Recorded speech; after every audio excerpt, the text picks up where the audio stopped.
Quinny's new Rock Source 91X Hill and the Sky Heroes with the Flame. And today, I am proud to say that we have Hill and the Sky Heroes here joining me live in studio today. So thank you very much, Hill, for joining me today. Thanks for having me. So, wrong one I put on. There we go. Can you please say thank you for having me again? Thank you for having me. Okay, great. Now I got the finally mic on. Okay, this is good. Good start. Okay, so how did you catch the radio bug? Or I guess the music bug, I should say. The music bug. Yeah.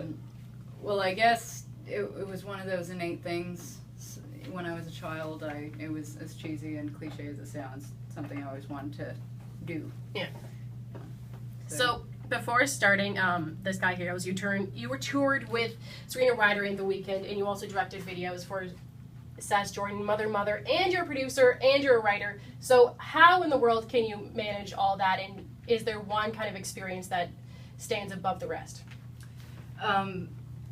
I think, doing anything creative, everything's kind of super interconnected. So what was great about getting into directing music videos was that I was trying to build stories around music, which is my first love. So yeah, everything's kind of interconnected, whether I'm going out and playing with somebody or whether I'm writing something or producing something. They're kind of all interdependent upon each other, all those skill sets. And in terms of anything popping out, I mean, being on the road has been amazing, just experience-wise, and it's really challenged me as a musician to own in on a craft. So I guess the road experiences have been some of the greatest. You play a few different instruments. Which one would you say would be like your favorite to play?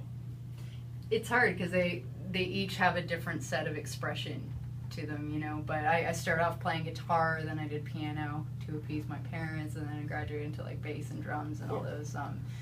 And I guess, I would say guitar is my most comfortable, but lately with the new records, I've been exploring the synth world a lot, which is something very new to me, so I'm having a lot of fun with that, because, I feel like a little kid again. So you're releasing your new album, The Great Year, in 3 different stages. Would you mind explaining why you chose to do that? I spontaneously decided to get back into making my own music again after a 3-year hiatus, and rather than wait to get that perfect album done, where I'd have to write and write until I was happy, I wanted to make it a part of the experiment to release music frequently as I wrote it in relative real time. And because there's not a huge demand, because the project's so new for a full-length record, we thought the EP route was the best way to go. So yeah, the plan is to release 3 EPs, one every 4 months, and then by the end of the year they're going to be combined onto an LP version with additional tracks. So do you find that your sound is kind of evolving with each EP that you release? Definitely, yeah. It's funny because my last record with this project was a completely different genre. Like, we were doing more surf rock, kind of alternative stuff. And when I got back to writing my own stuff again after 3 years, I just went into this pop vein, which I wasn't expecting. So it's still alternative, but it's a little more poppy now and synth-based. And even, from EP to EP, I've actually only written the first 2, because now I'm just getting geared up to write the 3rd, which is going to be released in, I guess, September. Yeah. But there definitely has been, as you dive deeper into using a certain set of sounds and instruments, you own in on different things. And there's definitely a jump. They're still related, but there is a difference from the first EP to the second EP. So what I love about your albums too is definitely the cover art for it. Yeah. Okay, so if you guys haven't seen it, her albums, they feature 3D artwork for it, and it also comes with 3D glasses. It will, yeah. Right now they're all digital, but what's really cool about that is if you have those red cyan 3D glasses, like the classic ones, you can go on our website and the whole website pops out in front of your face. The artwork pops out in your face. All the posters do. Yeah, that's what I loved about it, because when I got the album, it came with the 3D glasses for it, and so I'm like, this is the most amazing thing I've ever seen. Right, yeah. It's so cool. It's so inventive, something that really hasn't ever been done before, and it really does make you kind of stand out above everybody else that's out there. Yeah, it was one of those random ideas. When we did the first record for this project, I kind of had a set idea of what I wanted the artwork to look like, and the concept just kind of evolved, and I got this random itch one day. I was like, why don't I try figuring out how to do this 3D artwork? So I taught myself 3D optics and figured out how to turn a 2D image into a 3D image, and I went and bought a pair of 3D glasses from a flea market or something, and yeah, so that's kind of how it was born, and then it just stuck because we had a lot of fun with it. That is actually really cool. Yeah. Okay, so the new music video for Flame is out now. It was, what I kind of liked about it was that it was very simple, yet it had very intricate moments to it. Like you were behind I guess in front of like a movie projector screen, and it kind of went on you and on the screen, and it was really cool. What kind of inspired you to go ahead with that kind of feel to it? Well, initially we had done a bunch of promo shots with my friend Emily, who's also a musician in Toronto, and I had an idea just because we were trying to come up with some concepts for the photo shoot, and I was like, what can we do to just kind of make this interesting and give it a bit of a, unique feel? And so I came up with the idea of using projectors to kind of create art photographs. And then when time came, we needed to get a video out there, and of course there's no budget, so I was like, what can we do to integrate within the brand and the look? And so we decided, because all the photos from the photo shoot, we're using a projector, that we do like a moving picture version of that. And that's how that concept was born.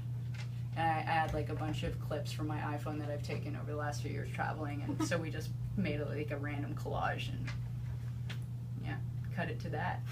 So you can see the new video for Flame. It's going to be up on our Facebook page in the next couple minutes. And you're going to be performing for us today. What will you be performing? I'm going to play a song off the new EP. Yay. It's called Beats in the Body. Oh, cool. And I co-wrote it with Serena Ryder, who's a fellow Sky Hero. She's contributed in this co-writing realm. So yeah. Okay. I will play that for y'all. Great. Okay.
Great, thank you very much, Neil, for performing that for us. It was fantastic. Thank you. Thank you very much. Thanks for being here. And you can check out Hill and the Sky Heroes. You can check out the video for Flame up on our Facebook page, so go there. And Dark Days was actually released in January. Electric Matter was released in May. And now Mystics will be released in September, so make sure that you keep a lookout on that. Thank you very much for being here. It was a pleasure having you. Thanks for having me.